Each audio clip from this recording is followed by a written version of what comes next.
Guys! Good morning! So ayan, nandito kami ngayon sa bayan ng Antipolo sa Cathedral para magsimba dahil 7th birthday ng aking bunso na si Zach.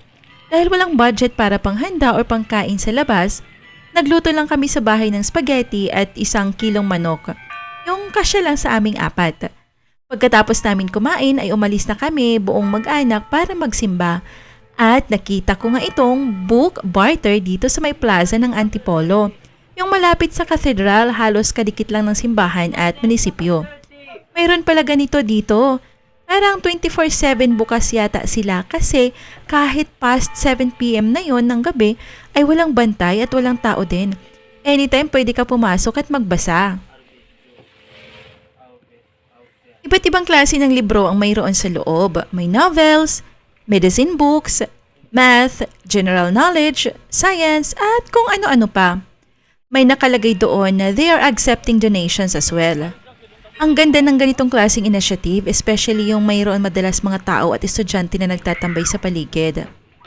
May nagustuhan nga palang anak ko na libro, and we are planning to barter some of our books na hindi na ginagamit para sa political book na yon at yung iba is ito-donate na rin. Simple lang ang rules nila, hindi ka pwede doon magbasa ng matagal sa loob. At ang books na iuuwi mo ay kailangan palitan din ng libro kasi nga barter. Ang mga magazines, comics ay bawal o hindi pwede na i-barter sa libro. And honesty is the best policy. Kailangan honest ka lang para mag-thrive ang ganong initiative. At dapat honest naman talaga tayo. Hopefully, mayroong mga ganito sa other parts ng NCR or sa mga municipalities kasi may mga bata na mahilig talaga magbasa pero walang kakayanan para bumili ng libro. Ako, mahilig ako magbasa nung maliit pa kaya nakakatuwa makakita ng ganitong klaseng project ng lungsod. O hala, maraming salamat sa mga nakikinig at nanonood. Ciao! Bye-bye! Hanggang sa susunod!